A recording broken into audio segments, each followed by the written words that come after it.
چادر اور چار دیواری کے تقدس کو پامال کیا گیا، یہ انتہائی شرمناک، گھٹیا اور تشویشناک ہے۔ جب آپ کا کوئی اختلاف رائے ہوتا ہے، سیاسی اختلاف رائے ہو یا ایون ہمارے اس ملک کے اندر کسی جگہ پر قبائلی دشمنی ہے، کسی جگہ پر خاندانی دشمنی ہے، کسی جگہ پر برادری کی دشمنی ہے، لیکن ان مخالفتوں اور ان دشمنیوں میں بھی گھروں کی، خواتین کی عزت کو ملحوظ خاطر رکھا جاتا ہے۔ اور آج تک کم از کم ہمارے معاشرے کی روایت یہ نہیں رہی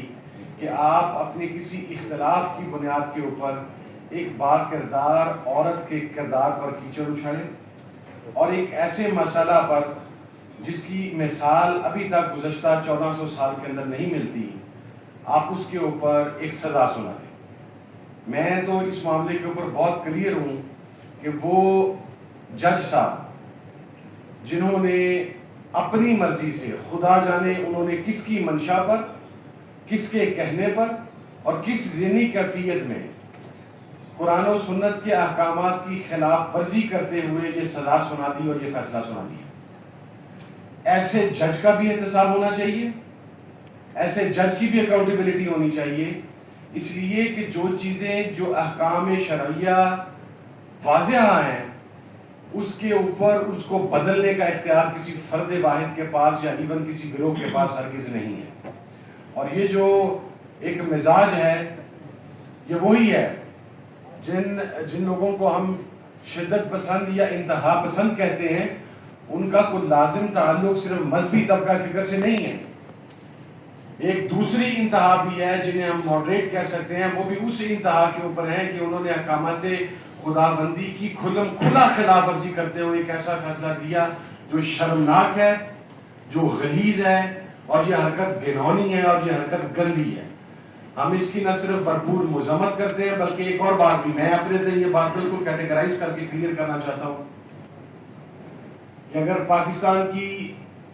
اعلیٰ عدالتوں کے جج صاحبان کا علمی معیار اب یہ ہے کہ وہ ایسے حساس مسئلہ کے اوپر کسی اسلامی نظریاتی کونسل سے رائے لے سکتے تھے، متحدہ علماء بورڈ سے رائے لے سکتے تھے، بے تحاشا فورمز موجود ہیں، مختلف مسالک کے نمائندہ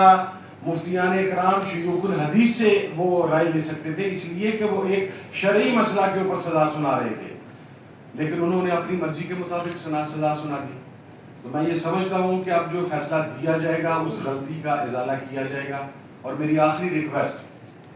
تمام سننے والوں سے یہ ہے کہ ہم مرد ہیں،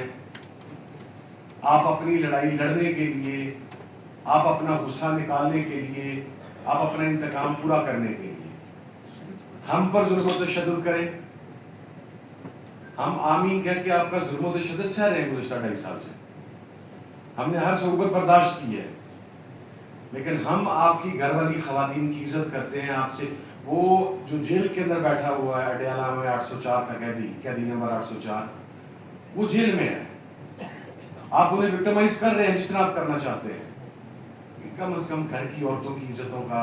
ہمیں اس معیار پر نہیں کرنا چاہیے، اور ایسے پریسیڈنٹس نہیں سیٹ کرنے چاہیے کہ کل کلاں کو انتقام کی بنیاد پر دوبارہ کسی شخص کو احکام شرعیہ کا کھلا مذاق اڑانے کی اجازت ملے۔ بہت شکریہ۔